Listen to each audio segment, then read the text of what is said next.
Hey guys, a couple of hours up here today. We're going to be putting all the dash trim back in, so that should look nice. And what I'd like to do is to get on with the wipers. Okay, battery on, fuse back in. I've just quickly bolted the two alternator things together. Let's see if she goes. Should do. George. Ah, I know it's a bit slow, and we might want a bit of greasing up going on. Yep. Cool, yeah, there you go. Well, we got that one sat in there just for now. I can't screw it in or anything because the dash binnacle needs to go in first.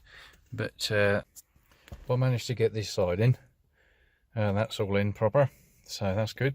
Screw it in from behind, glove box on. Yeah, looking quite tidy now, pleased about that. Right, I've just been messing about with wiring up the voltage meter on the dash. I've just got a few extensions going on here. Right, ignition on. There she be.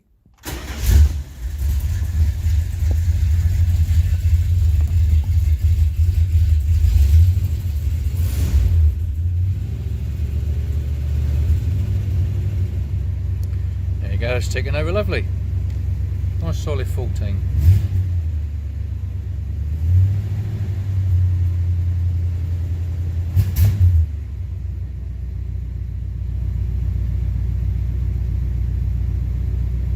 Lovely. Okay, right, underneath for the speedo cable, but I have a strange feeling we've got the wrong one. That looks like the wrong size, unfortunately. That looks like the wrong size. Now, if I hold that up, you'll be able to see what I mean. I think, unless this is rather a thick bolt and they've changed this, I don't know. I'll have to wait and see. Let's give it a go, shall we? And see what happens.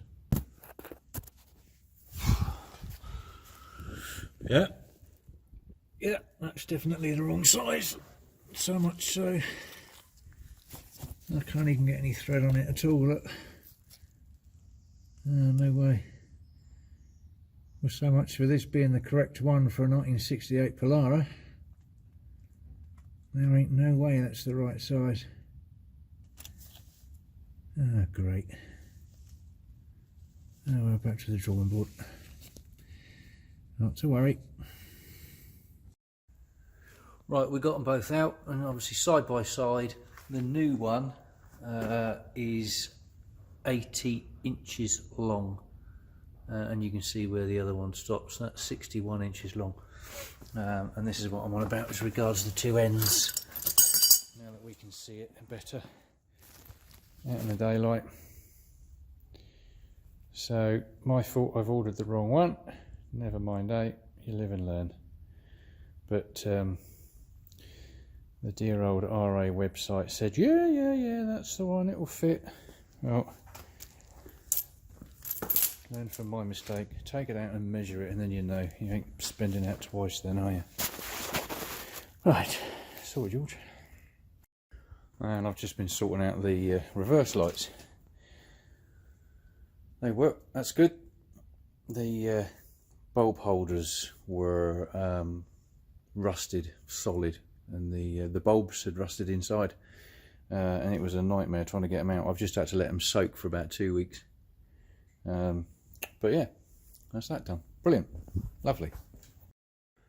Right, as you saw earlier, the wipers were very slow, so what I'm going to have to do is I want to take the motor off, wiper motor out. So what you've got to do is take the scuttle off, because luckily with the C bodies you access the wiper motors and the arms that do, you know, like the back and forth, is all under the scuttle. So you've just got you've got about 3 or 4 little bolts along the front. You've got to take off this front trim, because I believe behind this trim is a couple of screws. You don't need to take off the side trim, which is good, but these edges, for those that don't know, down here there is a little screw and a clip just that goes along horizontal with the front wing, as it were, and it just goes into here just to hold this end down. So yeah, you've got to remove the front trim or the bottom screen trim to get to the screws, and then, like I say, the scuttle bit, there's a couple of bolts going that way. They're only tiny ones, but obviously you've got to take the wipers off as well. Now these are, I've already done this one obviously, and you've got to get this tiny little clip here, and you've got to get that to go towards the wiper blade so that you can then pull it up off of there.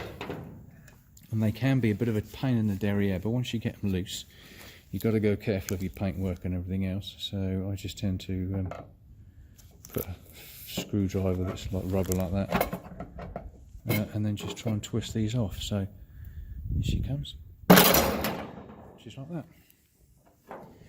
Just like that. Yeah, so now I can just get on and remove that trim and remove the scuttle. Away we go. Sort of, George. Right, well, we got this far so far. It's these kind of clips that are holding them in place. The dirt under there, just so that you know what type of clips they are. Right, back with you in a second. Right, there you go. That's that free jobbed. It's done. And now you've just got to tease that end out from behind here, because it does tend to get stuck between here and this bit here, etc. So you just got to tease that out, get rid of 50 years of rubbish, and we should be able to find the I thought they were going to be screws, but they're not. They're nuts, or bolts rather. They're small bolts. They're the same size as what is at the front of the scuttle. So, right, lovely. Let's see if we can get this scuttle off. Right, all bolts removed, etc. And now all we've got to do is get this up. It's been a bit of a pain in the derriere, because you can't get it up with the bonnet open, but you also can't get it up that end with it closed. So I think the best bet is actually to start this end, because that comes out nice and easy, and then you can tease that end out then, can't you, because that's out nicely. So let's see how we get on. It's a bit hard doing it one-handed, but never mind. Well, that was easy enough, actually. All you got to do is take that out, because that was what was stopping it. You just need that extra couple of millimeters here that's obviously missing from here, and that's what was stopping it. So right, so let's take this out and see what we got. You can see how much extra space you get just with this out of the way. There you go. You get a lot more space with that out of the way. So if you have these little trim pieces and you're taking off your scuttle, you have to take them off, otherwise it ain't coming off. Right, let's have a look, shall we? full of debris from the trees and the road and everything else, you know, it's washed down here over the years, but yeah, it's not too bad actually. Not too bad at all. Yeah, not too bad at all. Well, this is what we've taken out of the Scuttle so far. And we're keeping going.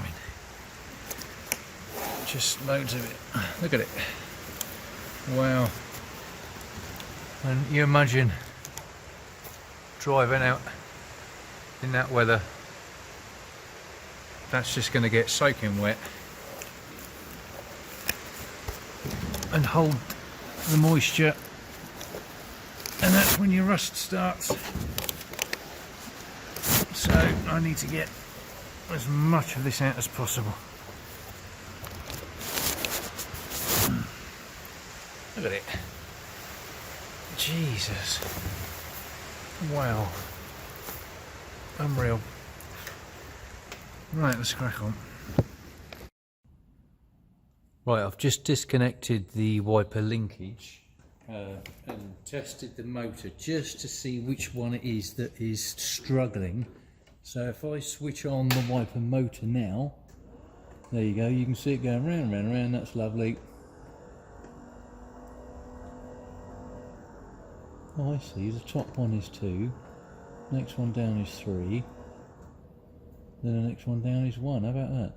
And then when I switch it off, there you go, reverse into park.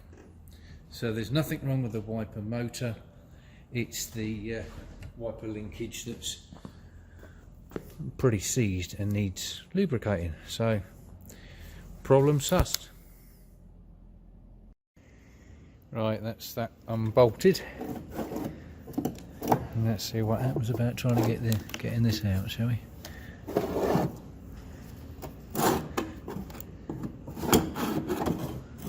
I'm hoping this comes out nice and easy, he says.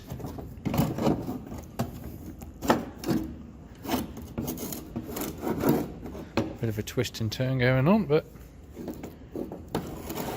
yeah, sorted, George. There you go, nice and easy, and that's all that lot out. There you go. Right, so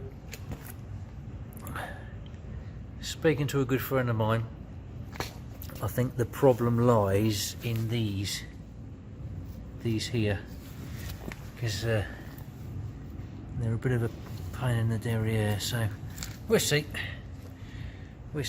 but it's out anyway, so. Right, sorry George, time to go home, mate. Laters.